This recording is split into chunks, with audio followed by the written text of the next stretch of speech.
Welcome to the channel, viewers. Dr. J.W. Ayoub, Theologist since 1994. Like and subscribe to encourage me.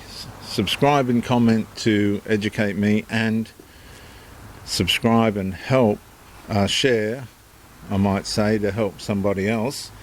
This is my series, The Cost of Legislative Experimentation, 2013, episode 6. When courts became Parliament's repair mechanism. Viewers and listeners, in the previous episode I examined the women who carried the consequences of legislative ambiguity. Privacy, sport, shelters, services, speech, business and public trust became pressure points where unresolved law entered ordinary life. Courts are not supposed to become the place where Parliament's unresolved moral experiments are repaired, or at least addressed. Courts interpret law, they weigh claims, they apply statutes, they examine rights, facts, evidence and legal meaning. But when Parliament changes foundational categories without preserving clarity, courts are eventually forced to do what Parliament avoided.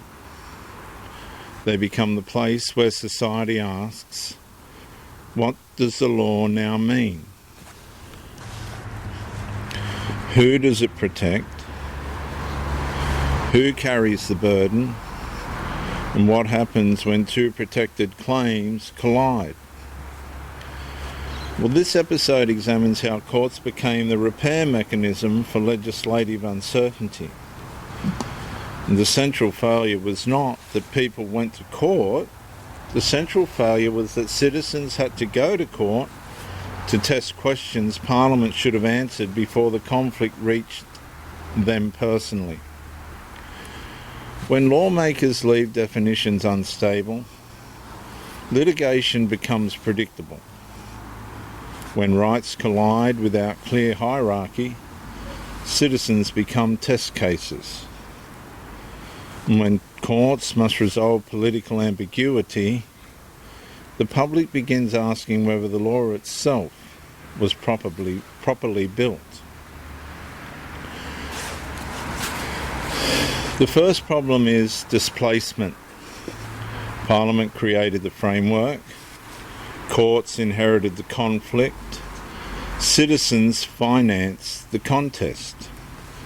And that transfer matters, because litigation is not neutral for ordinary people. It costs money. It costs time. It costs reputation. It costs jobs. It creates existential stress. It exposes families, businesses, organisations and individuals to public scrutiny.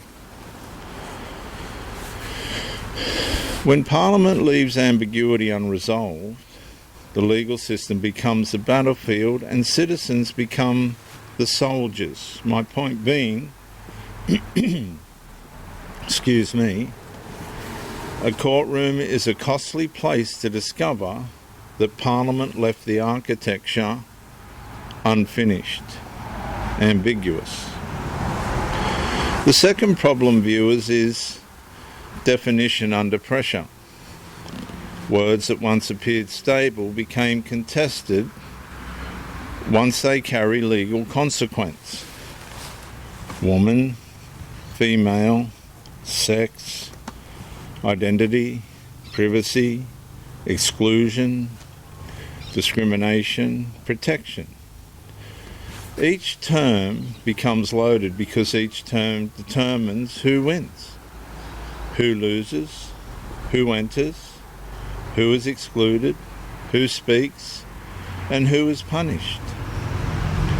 And this is why legal definitions matter. They are not academic ornaments.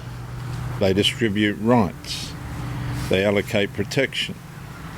They decide consequences. When Parliament destabilises definitions, Court must decide who pays for the instability. The third problem is public confidence. Viewers. Court cases do not merely resolve disputes, they reveal fractures.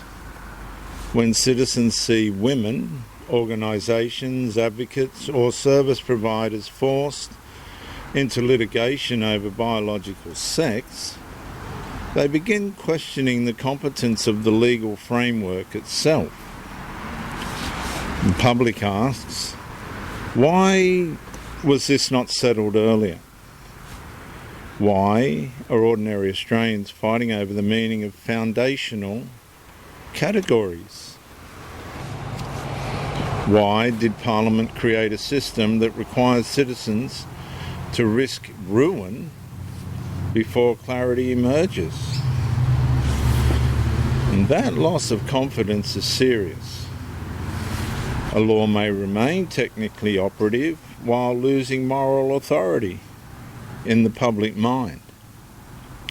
My point is, a legal system loses trust when reality must be litigated before it can be recognised. The fourth problem, viewers and listeners, is democratic accountability.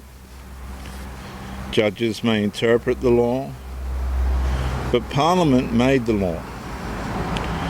And if the law produces foreseeable conflict, elected representatives cannot hide behind the courts. Courts may deliver rulings, but rulings do not erase legislative responsibility. Political accountability remains. And Parliament must ask whether the law created unnecessary conflict, whether citizens carried excessive burden, and whether restoration and redress are now required. My point, judicial outcomes do not absolve legislative authorship. And this is my final consequential statement for this episode, viewers. When courts become Parliament's repair mechanism, democracy has already entered danger. Not because courts are legislative or illegitimate. Let me rephrase that. Not because courts are illegitimate, but because courts were made to carry unresolved political responsibility. Citizens should not have to fund litigation to discover whether sex-based protections still mean what the public understood them to mean. Women should not have to become legal test cases to recover boundaries Parliament should have protected. And businesses should not risk collapse for applying distinctions the law once treated as obvious. The courtroom did not create the conflict. The courtroom exposed the cost of leaving the conflict unresolved.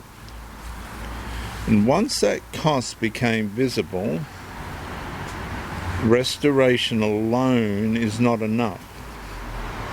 Accountability must follow, and accountability points at Parliament. I'm Dr. J.W. Ayoub, Theologist since 1994. Like and subscribe to encourage me. Subscribe and comment to educate me, and subscribe and share the video to help somebody else. Viewers, I'll see you in the next episode, the National Compensation Ledger.